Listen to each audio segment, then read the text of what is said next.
Welcome to the Cheating Diaries channel. It was an ordinary Tuesday afternoon when I found the letters.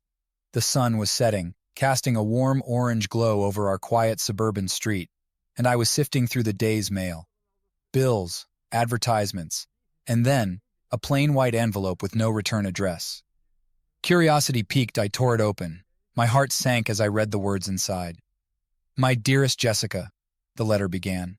The words were filled with affection and longing, sentiments not meant for a casual friend. The handwriting was neat, almost meticulous, and entirely unfamiliar. I read on, my hands trembling. The writer spoke of stolen moments, of shared passions, of a connection that felt faded. I stood frozen in our kitchen, unable to process what I was seeing. Jessica, my wife, the woman I had loved and trusted for years, was having an affair. The world around me seemed to collapse in slow motion. Memories of our life together flashed before my eyes. Our wedding day, the birth of our children, countless evenings spent laughing and dreaming about the future. And most recently, our shared passion for dogs, which had brought us closer together than ever before, or so I had thought. Jessica had always been passionate about dogs. We both were. It was something that bonded us early in our relationship. We spent weekends at dog shows, reveling in the beauty and skill of the animals on display. We had our own dog, a beautiful golden retriever named Lulu, who was more like a family member than a pet. Together, we trained and prepared Lulu for competitions, and those moments were some of the happiest of my life. But somewhere along the line, something had changed. Jessica had changed. The letters made that painfully clear. They spoke of meetings at dog shows, secret rendezvous, and whispered promises. The name Mark appeared frequently. A judge. Someone Jessica had met through the circuit. I could hardly believe it. The Mark I had briefly met seemed polite, professional. I never imagined he would become a wedge in our marriage. I sat down heavily at the kitchen table, the letters scattered before me. The house was quiet, but inside my head, a storm was raging. Questions without answers, pain without end. How long had this been going on? How could I have been so blind? That evening, when Jessica returned from her latest dog show, I couldn't bring myself to confront her immediately. I watched her move around the house, so familiar yet suddenly a stranger. The words from the letters echoed in my mind, tainting every smile, every gesture. As I stood there wrestling with my emotions, one thought became clear. This was the beginning of the end of something I had once thought unbreakable. The truth was out, and there was no going back. The unraveling of our life together had begun, and I had no idea where it would lead. The next morning, the weight of the letters felt even heavier. Jessica moved through our home with her usual grace, completely unaware of the storm brewing inside me. I watched her pour coffee, her hands steady, her face serene. The image of those letters haunted me, and the realization that she could betray me so easily was like a knife twisting in my gut. I couldn't avoid the confrontation any longer. As she sat down with her coffee, I laid the letters on the table between us. Her eyes widened, and she reached for them, her face flushing. "Michael, where did you get these?" Her voice was strained, an edge of panic creeping in. "Does it matter?" I replied, trying to keep my voice steady. "The real question is, how long has this been going on?" She looked away, unable to meet my eyes. The silence stretched between us, thick with unspoken words and painful realizations. Finally she spoke, her voice barely above a whisper. 6 months, she confessed. It started at the Denver Dog Show. We were just talking at first, sharing tips about training. It had just happened. "It just happened?" I echoed, struggling to keep my anger in check. "Jessica, this isn't some mistake. You made a choice over and over again." Tears welled up in her eyes, but they didn't move me. I felt numb, detached, as if watching a scene from someone else's life. I wanted to shout, to cry, to make sense of the betrayal, but all I could do was sit there, frozen in disbelief. "We never meant for it to go this far," she continued, her voice breaking. "Mark understands me in a way that I didn't think anyone could. It doesn't mean I don't love you, Michael. It's just different." "Different?" The word felt hollow. "You were my wife, Jessica. We had a life together. How could you do this?" She covered her face with her hands, sobbing quietly. I stared at her, trying to find any semblance of the woman I had once known. But all I saw was a stranger, someone who had made choices that shattered our life together. I stood up, unable to bear the sight of her tears. I need some time to think, I said, my voice cold. I can't be here right now. As I left the house, the reality of the situation hit me with full force. My marriage was crumbling, and I felt powerless to stop it. The love and trust I had once cherished were now tainted by deceit. As I walked aimlessly through the neighborhood, I realized that I was standing on the precipice of a new and painful chapter in my life. I spent the day wandering, trying to sort through the chaos in my mind. By the time I returned home, I was exhausted, both physically and emotionally. Jessica was waiting for me, her face puffy from crying. "Michael," she began, but I cut her off. "We need to decide what's next," I said, my voice flat. "I don't know if I can ever forgive this, but we can't keep pretending everything is okay." She nodded, wiping away tears. "I understand. I never wanted to hurt you." But she had, and deeply. As we sat down to discuss the future, the reality of our situation settled in. We talked about separation, about how to handle things with the children, and the logistics of living apart.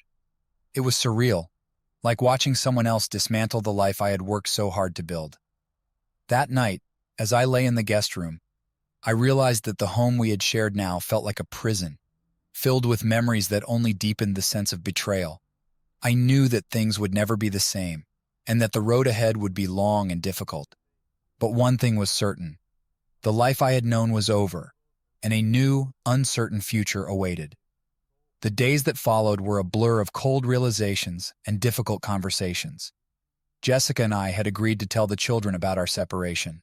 We wanted to approach the situation with honesty and compassion, but no amount of preparation could soften the blow. We sat down with our two sons, Ethan and Lucas, in the living room, where the atmosphere was heavy with tension. Jessica started, her voice trembling slightly. "Boys, your father and I have something to tell you. We're going to live separately for a while." The boys' eyes widened in confusion. Ethan, the older one, was the first to speak. "What do you mean? Are you getting a divorce?" Jessica and I exchanged a glance.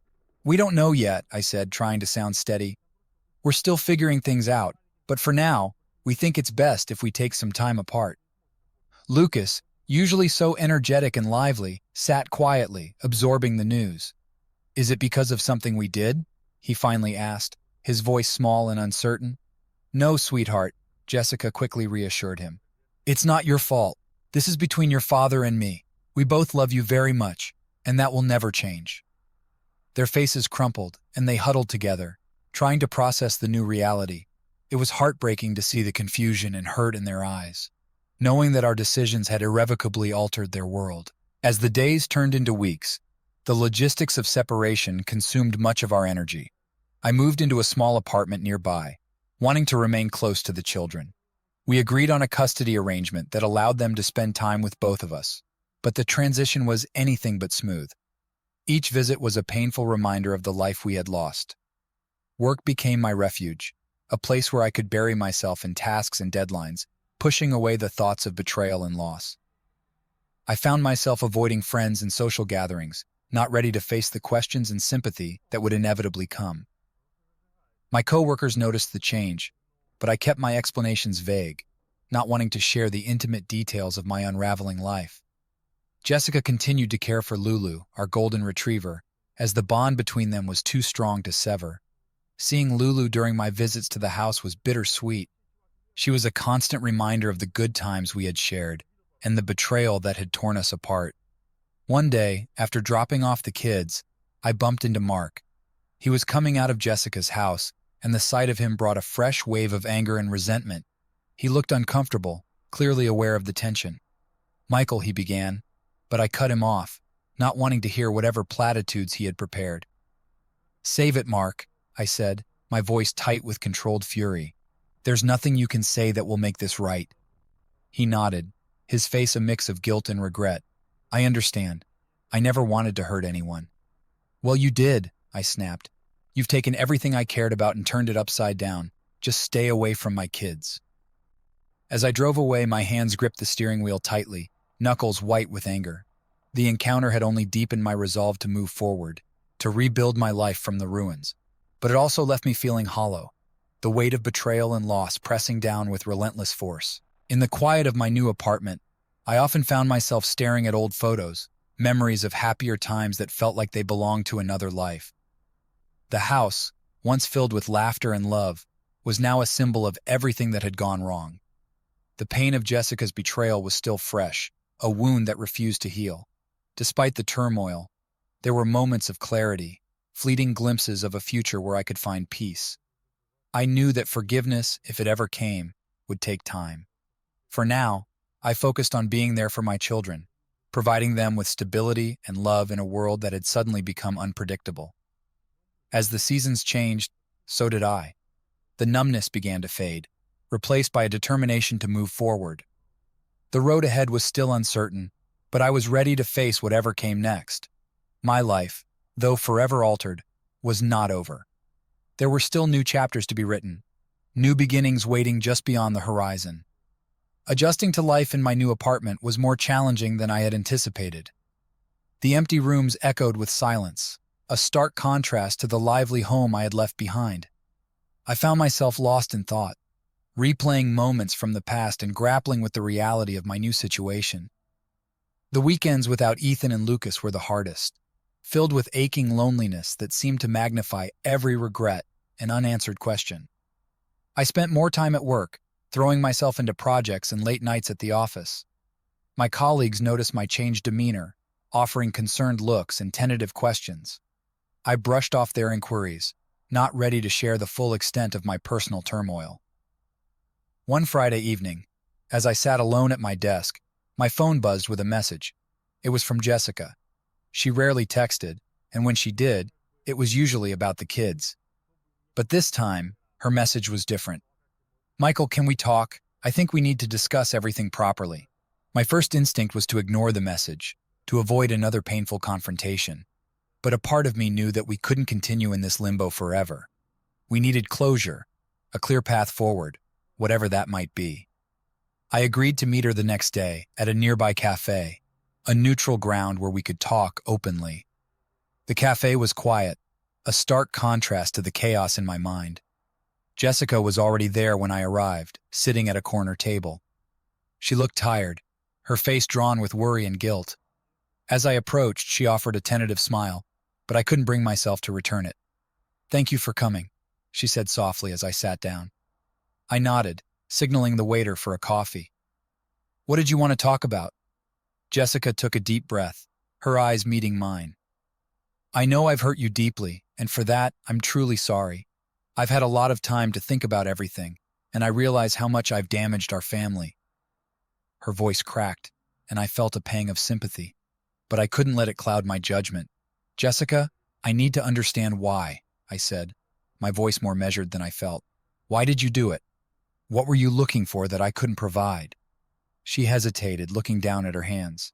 "I don't know if I can fully explain it. Mark, he just seemed to understand me in a way that I felt was missing in our marriage. It was never about you not being enough, Michael. It was about me feeling lost and disconnected." The words stung, but they also provided a small measure of clarity. "So what now?" I asked. "What do you want to happen?" She looked up, tears glistening in her eyes. "I don't know," she whispered. "Part of me wants to try and fix this, to see if there's a way back. But I understand if that's not possible. I just want to do what's best for the kids and be fair to you." I sighed, the weight of the decision pressing down on me. "Jessica, trust is everything. Once it's broken, it's almost impossible to rebuild. I don't know if I can ever get past this." She nodded, her expression resigned. "I understand, and I respect whatever decision you make. I just want you to know that I'm sorry and that I still care about you." We sat in silence for a while, the enormity of the situation settling over us like a heavy fog. The conversation had provided some closure, but it also left many questions unanswered. The reality was that our marriage was irreparably damaged, and we had to face that truth. As we parted ways, I felt a strange mix of sadness and relief. The conversation had been painful, but necessary. It was a step towards closure, even if the path forward was still unclear.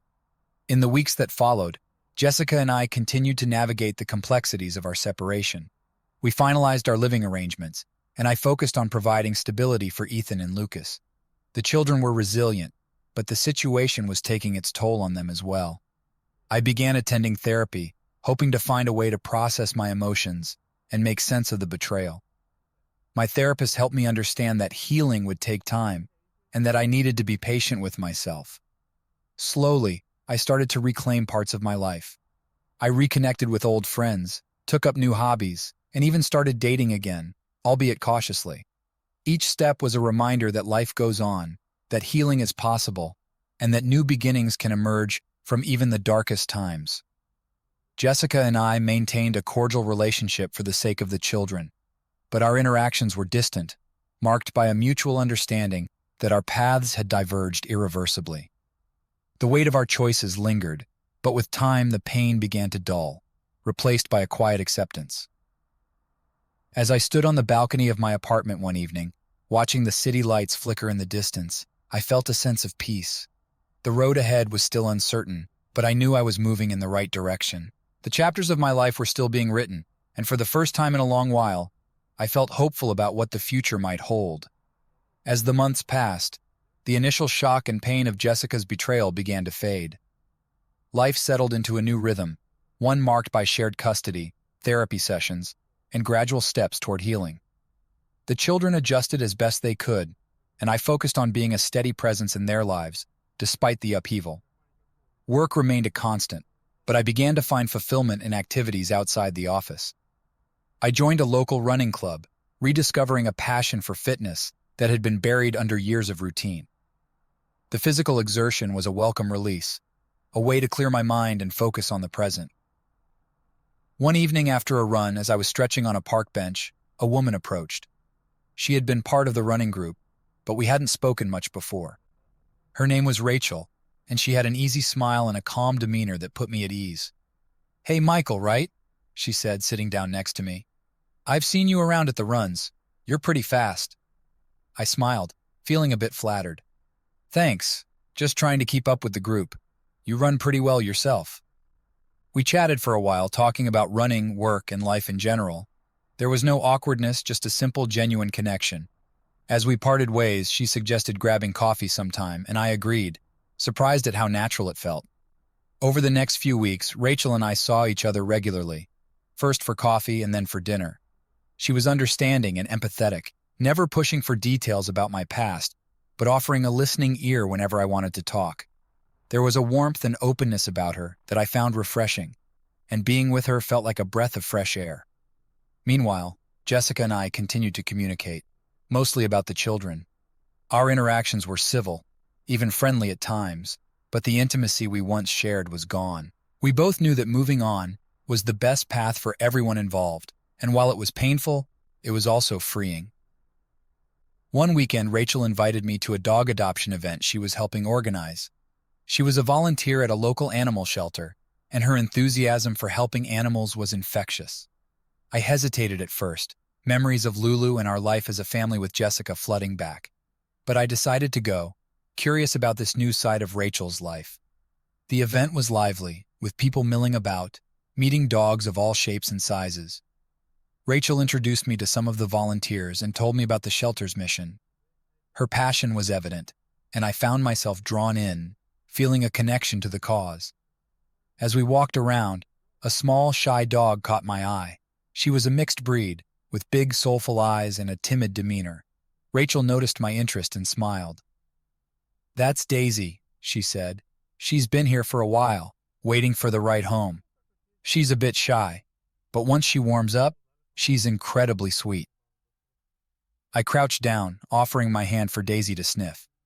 She approached cautiously, then nuzzled her head into my hand, seeking affection. My heart softened, and I felt a pang of recognition. This little dog, with her hesitant trust, reminded me of my own journey toward healing.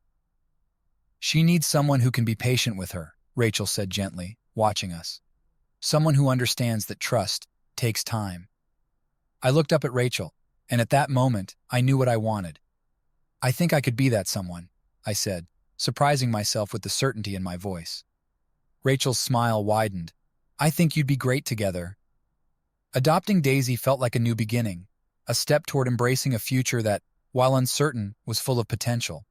She quickly became a part of my life, bringing joy and a sense of companionship I hadn't realized I was missing.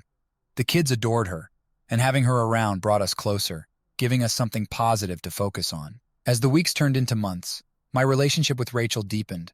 She met the children, and they took to her quickly, enjoying her kindness and genuine interest in their lives. It was a slow, careful integration, but one that felt right.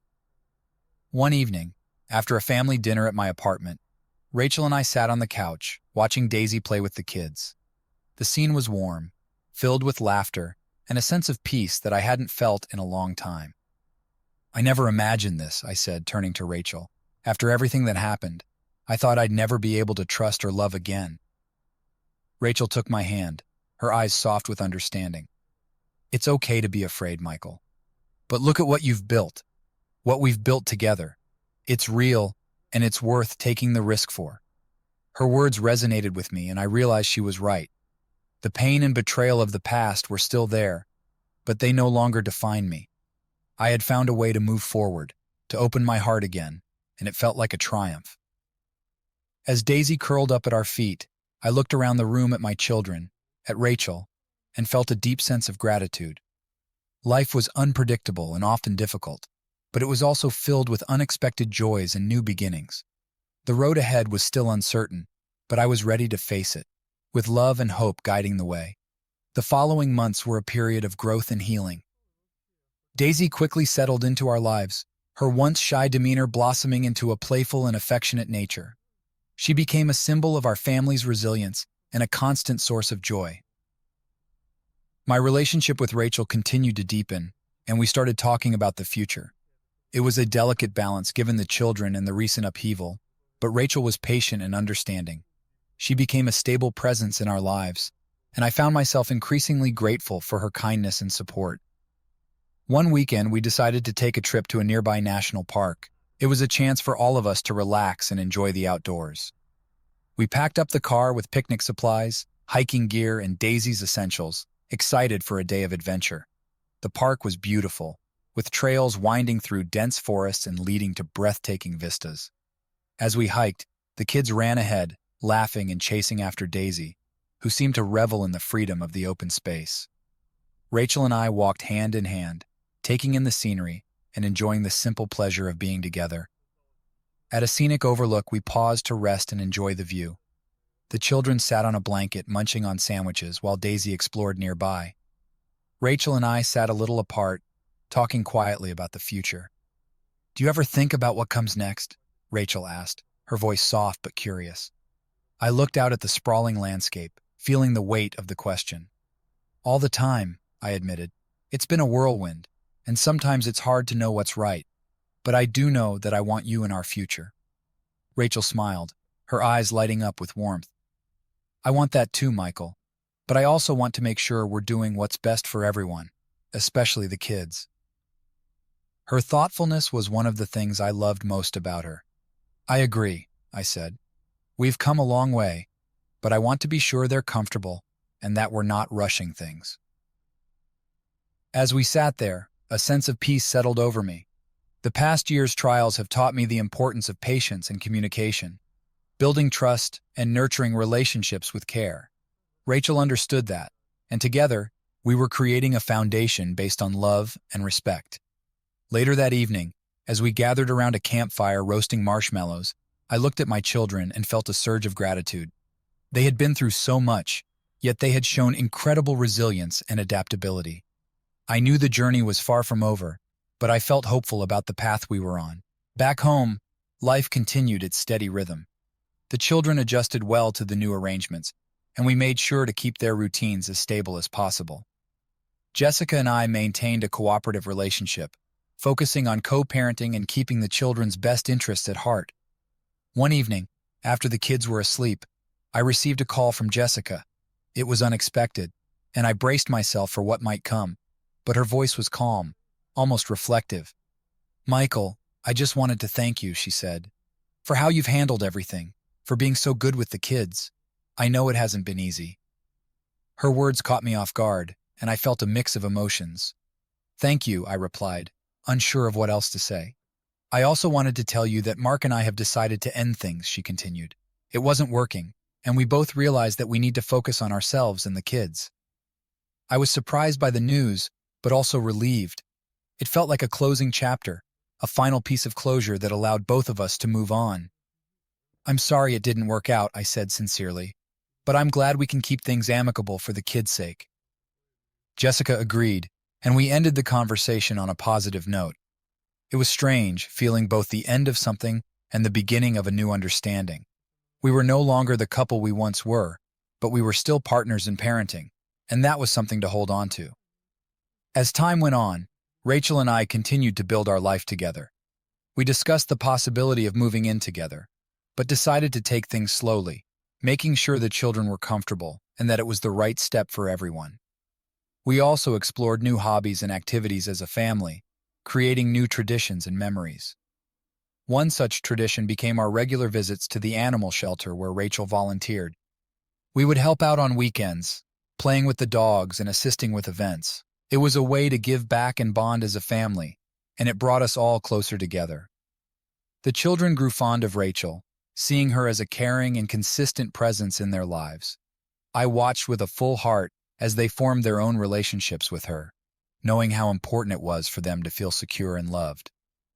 One evening, after a particularly fulfilling day at the shelter, Rachel and I sat on the porch, watching the sunset. The kids were inside playing with Daisy, and the air was filled with the sounds of laughter and contentment. Rachel turned to me, her expression thoughtful. "Do you ever think about what it means to truly heal?" she asked. I considered her question, feeling the weight of the past year. "I think it's about acceptance," I said slowly. "Accepting what happened, learning from it, and allowing yourself to move forward.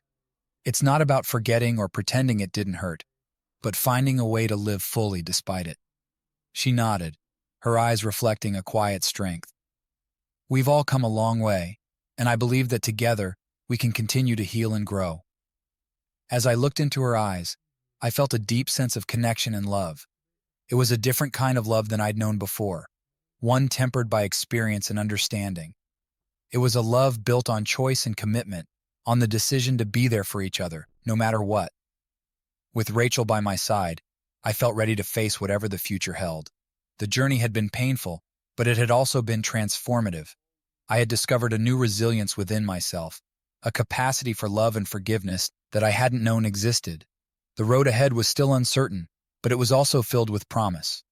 With my children, Rachel and Daisy, I was creating a new chapter in my life, one defined not by the past, but by the possibilities of the future. As the stars began to twinkle in the evening sky, I felt a profound sense of peace. Whatever challenges lay ahead, I knew we would face them together, with love, strength, and an unwavering commitment to each other. The future was ours to shape, and for the first time in a long while, I felt truly hopeful about what it might bring. Summer brought a sense of renewal as our family adjusted to the rhythms of our new life together. The days were long and filled with laughter as we explored new adventures and deepened our connections. Rachel and I continued to take things slowly, prioritizing the children's comfort and well-being as we navigated our evolving relationship. One warm Saturday, we decided to take a road trip to a coastal town a few hours away. It was a spur-of-the-moment decision, inspired by the desire for a change of scenery and a bit of adventure. We packed the car with beach towels, snacks, and Daisy's favorite toys, and set off early in the morning. The drive was filled with music and conversation, the children excitedly pointing out landmarks and scenery along the way. Rachel and I took turns driving, enjoying the easy companionship that had come to define our time together. As we neared the coast, the salty air and the sight of the ocean brought a palpable excitement. We spent the day exploring the beach, building sandcastles, and splashing in the waves. Daisy reveled in the freedom of the open space, running along the shore with boundless energy. It was a day of simple pleasures, a reminder of the joy that could be found in the present moment. As the sun began to set, casting a golden glow over the water, we gathered around a makeshift picnic. The kids laughed as they shared stories, their faces glowing with happiness. Rachel and I sat a little apart, watching them with a sense of contentment. "It's days like this that make everything worth it," Rachel said softly, her eyes reflecting the warm hues of the sunset. I nodded, feeling the same. Absolutely. It's about finding these moments of joy and holding on to them. Rachel looked at me, her expression serious yet tender. I've been thinking a lot about the future, Michael, about us and what we want for our family. I felt a flicker of anticipation, sensing a shift in the conversation. I have too, I admitted. I know we've been careful, taking things one step at a time, but I've realized that I want this to be permanent. I want us to be a family, officially.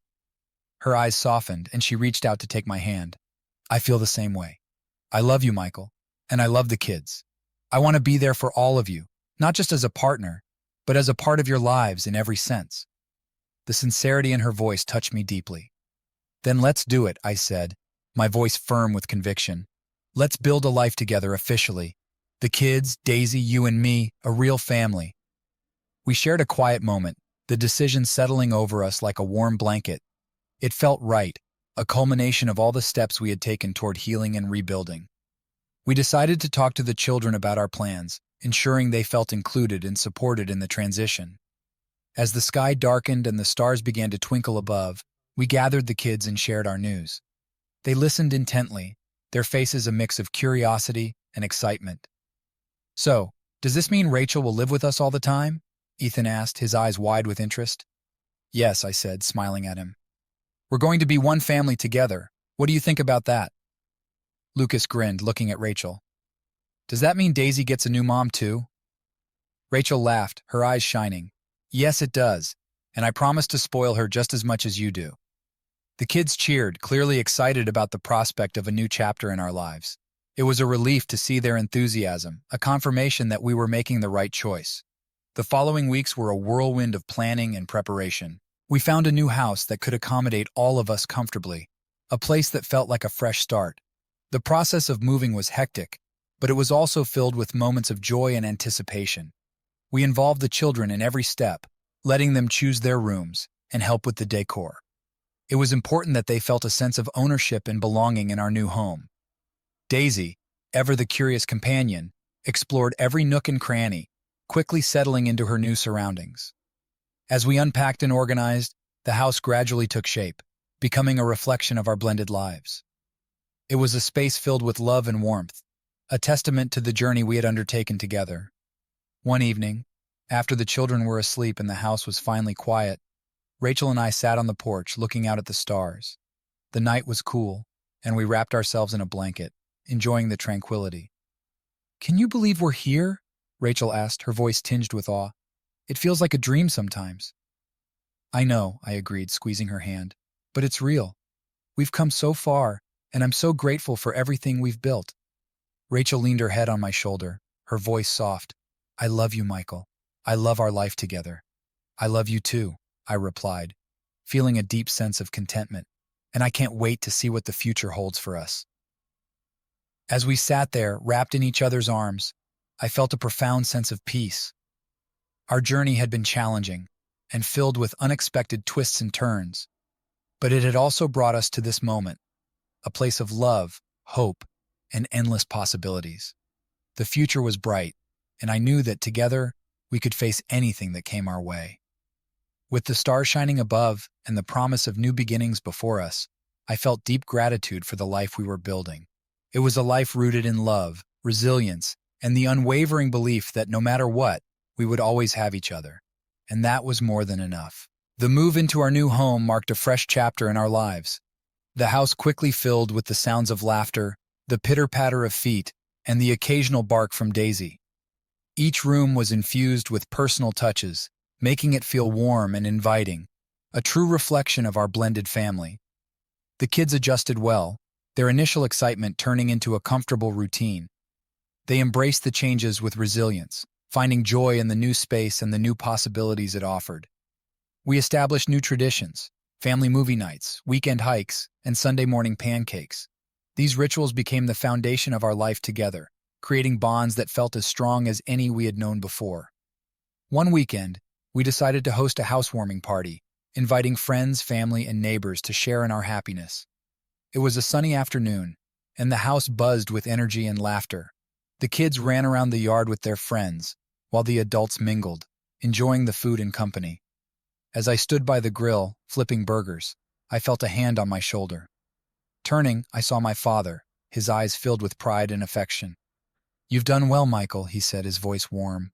"I'm proud of you, for everything you've been through and how you've come out on the other side." I felt a lump in my throat, touched by his words. "Thanks, Dad. It hasn't been easy, but I'm grateful for where we are now." He nodded, looking around at the lively scene. "Rachel's a wonderful woman. You've found someone special." I glanced over to where Rachel was laughing with a group of friends, her face radiant. "I know. She's been a blessing to all of us." My father patted my back, a knowing smile on his face. "Hold on to that, Michael. Cherish it." The evening was a success, filled with laughter, music, and a sense of community. As the party wound down and guests began to leave, I found a quiet moment with Rachel. We stood on the porch, watching the last rays of the sun dip below the horizon, casting a warm glow over the neighborhood. "This feels right," Rachel said, leaning into me. "Like we're exactly where we're supposed to be." I wrapped an arm around her, pulling her close. "It does. I can't imagine being anywhere else." We stood there in comfortable silence, basking in the contentment of the moment. The kids were inside, exhausted from the day's excitement, and Daisy lay at our feet, her eyes half closed in a contented doze. As the stars began to twinkle in the sky, Rachel turned to me, her eyes shining with a mix of emotion and determination. "I've been thinking a lot about our future, about what it means to be a family." I nodded, sensing the seriousness of her tone. "Me too. I've been wondering when the right time would be to take the next step." Rachel smiled, a soft, knowing look in her eyes. "Michael, I want to marry you. I want us to be a family in every way, to make this commitment not just to each other, but to the kids and our future." Her words took my breath away, filling me with a rush of emotions, joy, love, and an overwhelming sense of rightness. I had thought about this moment and dreamed of it, but hearing Rachel say it out loud made it real in a way that took me by surprise. "I want that too," I said, my voice thick with emotion. "More than anything, you've brought so much love and light into our lives. I can't imagine my future without you in it." Rachel's eyes glistened with tears, and she reached up to cup my face, her touch tender and full of love. "Then let's do it," she whispered. "Let's make this official. Let's be a family in every sense of the word." We shared a deep, heartfelt kiss, sealing the promise we had just made. It was a moment of pure, unfiltered joy, a culmination of all the growth, healing, and love we had experienced together. The future stretched out before us, bright and full of possibility. In the days that followed, we began to plan our wedding, involving the children in the preparations. They were thrilled and eager to be a part of the celebration. We chose a small, intimate ceremony, focusing on the people who had supported us through our journey. On the day of the wedding, the sun shone brightly, casting a warm glow over the garden where we exchanged our vows. Rachel looked stunning, her eyes shining with happiness and love. The kids stood by our sides, their faces beaming with joy. Even Daisy seemed to sense the significance of the day, sitting quietly with a flower garland around her neck. As we stood before our friends and family, reciting our vows, I felt a deep sense of peace and fulfillment. This was more than just a union of two people. It was the joining of our lives, our histories, and our futures. It was a commitment to love, support, and cherish each other, no matter what challenges lay ahead. When the ceremony ended, and we were pronounced husband and wife, a wave of cheers and applause erupted. We kissed, sealing our commitment with a promise of forever. The reception that followed was filled with laughter, dancing, and heartfelt toasts. It was a day of celebration, not just of our love, but of the resilience and strength that had brought us to this moment. As the night drew to a close, Rachel and I stole a quiet moment together, away from the festivities. We stood under a canopy of stars, the cool night air wrapping around us. "Today was perfect," Rachel said, her voice filled with emotion. "I couldn't have asked for a better way to start our life together." I smiled, pulling her close. "It was perfect because of you, because of us, and because of everything we've built together."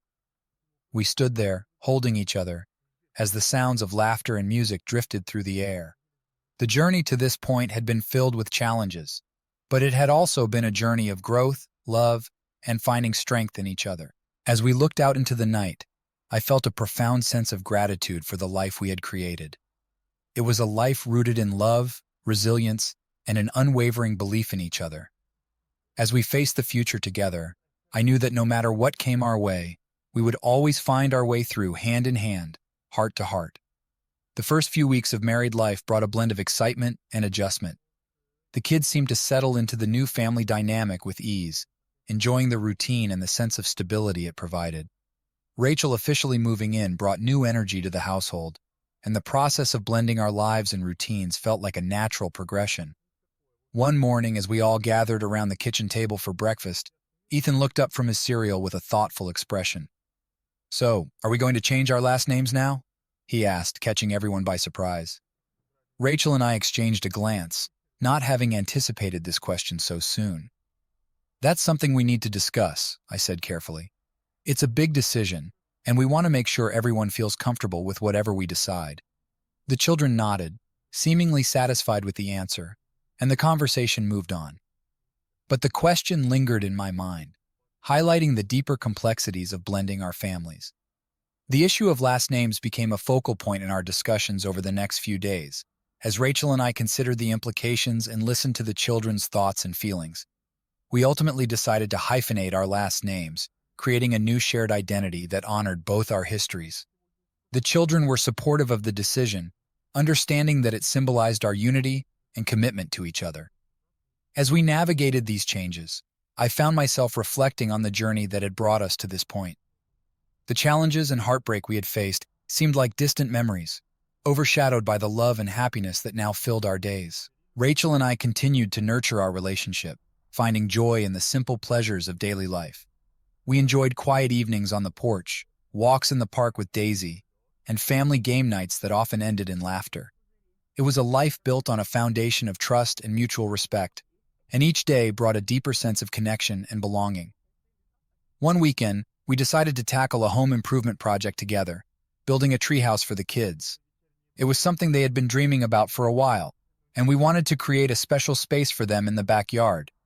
The project became a family affair, with the kids eagerly helping to paint and decorate the treehouse. Rachel and I worked side by side, enjoying the physical labor and the sense of accomplishment that came with each completed step. The process was a testament to our ability to work together, communicate, and support each other, even in the small things. When the treehouse was finally finished, the kids were ecstatic. They spent hours playing inside, their laughter echoing through the yard. It was a tangible symbol of our new life together, a space filled with joy and creativity. As the days turned into weeks, we continued to settle into our new roles and routines. The children thrived in a stable environment, and their confidence and happiness grew with each passing day. They adjusted well to the blended family dynamics, and their relationship with Rachel deepened into one of genuine affection and trust. Jessica remained a part of the children's lives, and we worked hard to maintain a positive co-parenting relationship. It wasn't always easy, but we prioritized open communication and the children's well-being. Jessica was supportive of our new family structure, and we all worked together to ensure that the kids felt loved and secure. One evening, after the children had gone to bed, Rachel and I sat together in the living room, reflecting on the journey we had taken. The house was quiet, the only sound being the soft hum of the dishwasher in the kitchen. "It's amazing how far we've come," Rachel said, her voice filled with wonder. "Sometimes I still can't believe this is our life now." I nodded, feeling the same sense of awe. "It's been a journey, that's for sure, but I wouldn't trade it for anything. We've built something beautiful together." Rachel leaned against me, her eyes soft with emotion. "I love our family. I love how we've all come together, how we've supported each other through everything." I wrapped an arm around her, pulling her close. "Me too, and I can't wait to see what the future holds for us." As we sat there, surrounded by the quiet comfort of our home, I felt a deep sense of peace and fulfillment.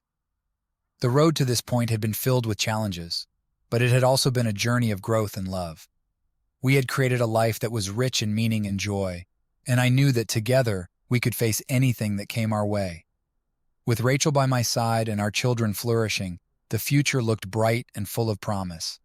As we looked ahead, I felt a renewed sense of hope and excitement for all that was yet to come. As our blended family settled into a comfortable routine, life seemed to flow smoothly. The kids thrived, Rachel and I grew even closer, and Daisy became an integral part of our daily lives. However, as with any family, new challenges began to emerge, testing our resilience and unity. One of the first signs of trouble came when Ethan started struggling in school. His grades began to slip, and he seemed increasingly withdrawn. Rachel and I noticed the change, and we decided to have a conversation with him to understand what was going on. "Ethan, we've noticed that you've been a bit down lately," Rachel said gently, sitting beside him on the couch. "Is something bothering you?" Ethan fidgeted, avoiding our gaze. "I don't know," he mumbled. "It's just different, I guess." I sat down on his other side, trying to make him feel safe. "Different how? You can talk to us about anything. You know that." He hesitated before speaking. "It's just, school's harder now, and some kids were asking about why my last name is different from yours and Rachel's. It was confusing trying to explain everything." Rachel and I exchanged a look of understanding. The transition had been smooth on the surface, but the deeper complexities of blending families were starting to show. We reassured Ethan that it was okay to feel confused, and that we were there to support him through any challenges. "We're here for you," I said, squeezing his shoulder. "If you're struggling with anything, whether it's school or anything else, we want to help." Ethan nodded, and we spent the evening discussing ways to address his schoolwork and how to handle questions about our family. It was a valuable lesson in communication and patience, reminding us that the journey of blending a family was ongoing and required constant attention and care. Meanwhile, Jessica, my ex-wife, had started dating someone new. She introduced her boyfriend Mark to the kids, which brought its own set of challenges. The children liked Mark, but the situation added another layer of complexity to our already blended family dynamics. One weekend, after the kids returned from a visit with Jessica and Mark, Lucas seemed particularly quiet. As we sat down for dinner, I decided to check in with him. "Lucas, how was your weekend with Mom and Mark?" I asked, trying to sound casual. Lucas shrugged, pushing his food around his plate. "It was okay, I guess, but it's weird. It's like, there's so many people now, and sometimes I don't know where I belong." Rachel reached out to touch his hand. "It's normal to feel that way, Lucas. It's a big change for everyone. But you always belong here with us, and you belong with your mom too. We're all just one big extended family." Lucas looked up, his eyes searching ours for reassurance. "But it's hard to keep track of everything. Like, who's supposed to be where and when? And what if I like Mark and you guys get mad?" I smiled gently. "We won't get mad if you like Mark. It's okay to have different feelings about all of this. What's important is that you feel comfortable and loved, no matter which home you're in." Rachel nodded in agreement. "And we're here to help you navigate all these changes. It's okay to talk to us about how you're feeling, anytime." The conversation highlighted the importance of open communication and the need for consistency and reassurance as the children navigated their new reality. It also underscored the necessity of maintaining a positive relationship with Jessica, ensuring that the children felt secure and loved across all aspects of their lives. As Rachel and I continued to support the kids, we also made time to nurture our relationship. We scheduled regular date nights, took short weekend trips, and ensured that we had moments alone to reconnect. These times together were essential, providing a chance to relax, communicate, and strengthen our bond amidst the chaos of everyday life. One particularly challenging moment came when Rachel received a job offer that required her to travel frequently. The opportunity was exciting for her career, but it also meant that she would be away from home more often. We sat down together one evening to discuss the implications. "I'm thrilled about the offer," Rachel said, her eyes shining with excitement. "But I'm also worried about how it will affect the kids and us." I took her hand, understanding her concerns. "It's a big change, but we can manage it. We need to communicate clearly with the kids and make sure they understand that even if you're away, you're still present in their lives." We talked through the logistics, making plans to ensure that the children's routines remained stable and that Rachel's absence didn't create a sense of instability. We also discussed ways to maintain our connection, using technology to stay in touch and planning special times together when she was home. As the weeks went by, Rachel's travel schedule became a new rhythm in our lives. The kids adapted well, and we found ways to keep our family close-knit, despite the physical distance. It was a testament to our commitment to each other and the strength of the foundation we had built. One evening, after Rachel had returned from a particularly long trip, we sat together on the porch, reflecting on the past few months. "It's been a whirlwind," Rachel said, leaning against me, "but I feel like we're stronger than ever." I nodded, feeling the same. We've faced a lot of challenges, but we've come through them together. And I think the kids are learning a lot about resilience and adaptability. Rachel smiled, her eyes filled with affection. "I'm so grateful for you, for our family. I know it's not always easy, but I wouldn't trade it for anything." We sat in comfortable silence, the stars twinkling above us. The journey of blending our families had been complex and challenging, but it had also been deeply rewarding.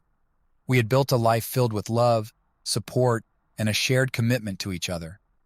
As we looked to the future, I felt confident in our ability to navigate whatever came our way, knowing that we were in it together, as a family. As we continued to navigate the complexities of our blended family, life settled into a familiar, if occasionally chaotic, routine. The kids adjusted well to the new normal, and Rachel and I continued to grow stronger together, despite the challenges that arose. However, just as we felt we were finding our rhythm, an unexpected challenge emerged, testing our resilience once again. One afternoon, as I was picking up the kids from school, I noticed a shift in Ethan's demeanor. He was quieter than usual, his face clouded with worry. After a few probing questions, he finally opened up about being bullied by a classmate. This news hit hard, stirring a mix of anger and sadness in me. Bullying was something I never wanted my children to experience, and I was determined to address the issue head-on. That evening, Rachel and I sat down with Ethan to discuss the situation in more detail. "Ethan, what exactly has been happening?" Rachel asked gently, her concern evident. Ethan hesitated, then took a deep breath. "There's this kid, Jordan. He keeps making fun of me, calling me names, and sometimes he pushes me around. It started after I talked about our family, and he said some really mean things." My heart sank. The complexities of our family dynamic, including the hyphenated last names and the blending of households, had made Ethan a target for ridicule. Rachel and I exchanged a troubled look, knowing we needed to handle this delicately. "Thank you for telling us," I said, trying to reassure him. "It's not easy to talk about these things, but it's important. We're going to do everything we can to help you and stop this from happening." We decided to meet with Ethan's teacher and the school counselor to address the bullying. They were supportive and proactive, arranging meetings with the other child's parents and implementing measures to ensure a safe environment for all students. We also spoke to Ethan about strategies for dealing with bullies and emphasized that he should always come to us if he felt unsafe or uncomfortable. As we worked through this issue, I noticed that Lucas and Grace also seemed more subdued. It turned out that Ethan's situation had made them anxious, worrying that they might face similar treatment. This was a wake-up call, reminding us that the challenges faced by one member of our family often impacted everyone else. Rachel and I made a conscious effort to create a safe space for the children to express their feelings. We initiated regular family meetings where everyone could talk openly about their concerns and experiences. This helped to strengthen our bonds and provided the kids with the reassurance they needed. Amidst these challenges, Rachel's job continued to require frequent travel. While we had initially adjusted well to the arrangement, the added stress of Ethan's bullying and the children's anxieties made her absences more difficult to manage. Rachel was also feeling the strain, missing out on daily life and the emotional ups and downs of the family. One evening, after the kids were in bed, Rachel and I sat down to talk. She looked exhausted, the weight of balancing her career and family responsibilities evident in her eyes. "I feel like I'm missing so much," she admitted, her voice tinged with frustration. "I'm worried that being away so often is making things harder for everyone." I took her hand, understanding her feelings. "It's been a tough time for all of us, but we're getting through it together. Your job is important, and we all support you. But if it's too much, we need to find a balance that works for everyone." Rachel nodded, her expression thoughtful. "Maybe it's time to consider some changes. I love my work, but I also want to be here, present for the kids and for you." We discussed the possibility of Rachel seeking a position with less travel, or even taking a temporary step back to focus on the family. It was a difficult decision, weighing career aspirations against family needs. but we both knew that our priority was the well-being of our children and our relationship.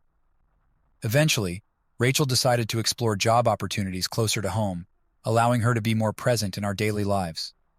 This transition was challenging, but it underscored our commitment to prioritizing our family's needs above all else.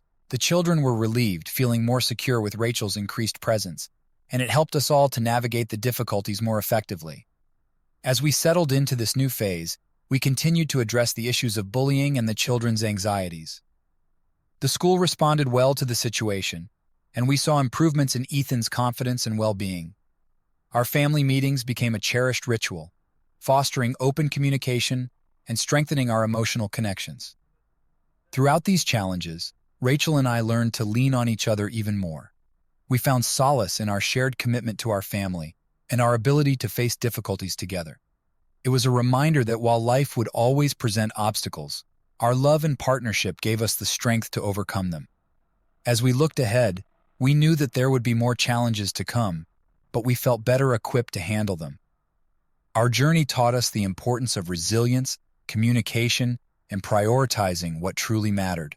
With Rachel's career transition and the children's increasing sense of security, we felt optimistic about the future, ready to embrace whatever it might bring. As Rachel and I navigated the changes in her career and the children's school life, we felt a growing sense of stability. However, life had a way of testing us when we least expected it. One day I received a call from my mother, sounding uncharacteristically shaky. "Michael, I need to tell you something," she began, her voice trembling. "Your father, he's been diagnosed with cancer." The words hit me like a punch to the gut. My father had always been the rock of our family, strong, dependable, and seemingly invincible. The thought of him being seriously ill was almost impossible to process. "How serious is it?" I asked, my voice tight with concern. "It's advanced," she said softly. "The doctors are recommending aggressive treatment, but it's not going to be easy." After hanging up the phone, I sat in stunned silence. The reality of my father's condition began to sink in, and a rush of emotions followed: fear, sadness, and a deep sense of helplessness. Rachel, sensing my distress, came over and wrapped her arms around me. "What's wrong?" she asked gently, concern etched on her face. I took a deep breath and told her about my father's diagnosis. Rachel listened quietly, her eyes filled with sympathy and understanding. "I'm so sorry, Michael," she said, holding me tighter. "We're going to get through this together. Whatever you need, I'm here." That evening we sat down with the kids and explained the situation. They were understandably upset, especially Ethan, who had always been particularly close to his grandfather. We reassured them that we would support my father and the family through this difficult time, emphasizing the importance of staying positive and hopeful. As my father's treatment began, the demands on our family increased. I spent more time traveling back and forth to my parents' home, helping them manage appointments and providing emotional support. Rachel, ever supportive, took on more responsibilities at home, ensuring the kids' routines remained stable. The strain of the situation was palpable, but it also brought us closer together. Rachel's unwavering support and the children's resilience were sources of strength for me. We faced each day with a renewed sense of purpose, focusing on what we could control and finding comfort in each other's presence. One weekend, after visiting my parents, I returned home feeling emotionally drained. The reality of my father's condition was hard to witness, and the uncertainty of his prognosis weighed heavily on my mind. That evening, as Rachel and I sat on the porch, I opened up about my fears. "I'm scared," I admitted, my voice barely above a whisper. "I'm scared of losing him, of what comes next." Rachel took my hand, her touch grounding me. "It's okay to be scared," she said softly. "But you're not alone in this. We're all here for you, for your parents. We'll face whatever comes together." Her words brought a measure of comfort, reminding me that I wasn't alone in my grief and fear. As we sat in silence watching the stars, I felt a sense of gratitude for the love and support that surrounded me. In the following weeks, we continued to navigate the challenges of my father's illness. There were moments of hope and progress, followed by setbacks and uncertainty. Through it all, Rachel and I remained a united front, supporting each other and our family with unwavering commitment. The children, too, showed incredible resilience. They expressed their worries and sadness openly, and we made sure to validate their feelings while also encouraging them to cherish the time they had with their grandfather. We arranged visits, shared stories, and created new memories, making the most of each moment. One evening, after a particularly difficult day, Rachel and I sat down to talk about how we were managing the stress. We both acknowledged that while we were doing our best to support each other, the emotional toll was significant. Rachel suggested that we seek counseling, both as a couple and individually, to help navigate this challenging time. "I think it could really help," Rachel said, her voice gentle but firm.